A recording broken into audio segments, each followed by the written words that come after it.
കാത്തിരുന്ന ദിവസം, കാത്തിരുന്ന ആ മണിക്കൂർ അല്ലെങ്കിൽ ആ മിനിറ്റുകളിലേക്ക് നമ്മൾ കിടക്കുകയാണ്. ഒരു അരമണിക്കൂർ കൂടി കഴിയുമ്പോൾ തെരഞ്ഞെടുപ്പ് ഫലത്തിൻ്റെ ആദ്യ സൂചനകൾ നമുക്ക് ലഭിച്ചു തുടങ്ങും. ഞാനിപ്പോൾ ഇങ്ങനെ ആലോചിക്കുന്നത്, ഇപ്പോൾ ഇന്ന് വൈകുന്നേരമായി കഴിഞ്ഞാൽ ഈ അന്തംഗം ഈ അടിമകളെ എന്ത് പറഞ്ഞിട്ടാണ് അവരെ ഒന്ന് ബോധ്യപ്പെടുത്തുക എന്നുള്ളതാണ്. സഖാക്കളെ, നിങ്ങൾ തോറ്റിരിക്കുന്നു. പിണറായി വിജയന് മൂന്നാം ഊഴമില്ല. പിണറായി വിജയൻ ഇനി കേരളത്തിൻ്റെ മുഖ്യമന്ത്രിയല്ല. നിങ്ങൾ അടിമകൾ തോറ്റിരിക്കുന്നു. നിങ്ങളെ ജനം അടിച്ച് മൂലക്കിരുത്തിയിരുന്നു എന്ന് ഈ അടിമകളോട് എങ്ങനെയാണെന്ന് പറഞ്ഞ് മനസ്സിലാക്കുക എന്നുള്ളതാണ് എനിക്ക് മനസ്സിലാകാത്തത്. മനസ്സിലായില്ലേ? കാരണം വേറെ ഒന്നുമല്ല. ഞാനിപ്പോൾ ഇന്നലെ കെ ശൈലജ, പേരാവൂരിലെ സ്ഥാനാർത്ഥി കെ ശൈലജ, അതുപോലെ CPM സംസ്ഥാന സെക്രട്ടറി MV ഗോവിന്ദൻ, അതുപോലെ ഇവരുടെ LDF കൺവീനർ പേരാമ്പ്രയിലെ സ്ഥാനാർത്ഥി TP രാമകൃഷ്ണൻ, അങ്ങനെ ഇവരുടെ പ്രധാനപ്പെട്ട ചില ആളുകളുടെയൊക്കെ പ്രതികരണങ്ങൾ ഇങ്ങനെ കാണുകയായിരുന്നു.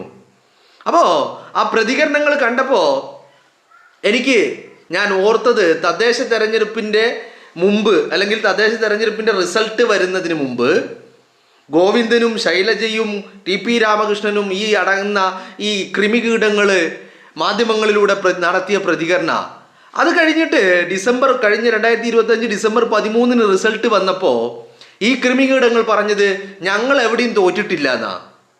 ഞങ്ങൾ എവിടെയും തോറ്റിട്ടില്ല എന്നാണ് ആ റിസൾട്ട് വന്നപ്പോൾ പറഞ്ഞത്. അപ്പോൾ അതുപോലെ ഇന്നിപ്പോൾ ഒരു ഉച്ചയൊക്കെ ആകുമ്പോഴേക്കും, ഒരു 10-12 മണിയൊക്കെ ആകുമ്പോഴേക്കും ഏകദേശം കൗണ്ടിങ് ഒക്കെ കഴിയും. പഴയ പോലെ ബാലറ്റിലെ പേപ്പർ എണ്ണൊന്നുമല്ലല്ലോ. ഇപ്പോൾ മെഷീനിൽ നിന്ന് പെട്ടെന്ന് പെട്ടെന്ന് പരിപാടികൾ തീരും. അപ്പോൾ ഒരു 12 മണിയൊക്കെ ആകുമ്പോഴേക്കും മാക്സിമം എന്തെങ്കിലും ഇനിയിപ്പോൾ ഈ മെഷീനുകളുടെ തകരാറോ അല്ലെങ്കിൽ മറ്റ് റീകൗണ്ടിങ് ഈ പറയുന്ന എന്തെങ്കിലുമൊക്കെ ഉണ്ടെങ്കിൽ മാത്രമേ കുറച്ച് വൈകുള്ളൂ. ഏകദേശം ഒരു 99% മണ്ഡലങ്ങളിലും ഈ പറയുന്ന ഒരു 12 മണിയൊക്കെ ആകുമ്പോഴേക്കും തീരും. അപ്പം ഞാനിങ്ങനെ ആലോചിക്കുന്നത്, ഇത് കഴിയുമ്പോൾ തെരഞ്ഞെടുപ്പ് കമ്മീഷൻ ഔദ്യോഗികമായിട്ട് റിസൾട്ട് പ്രഖ്യാപിക്കും.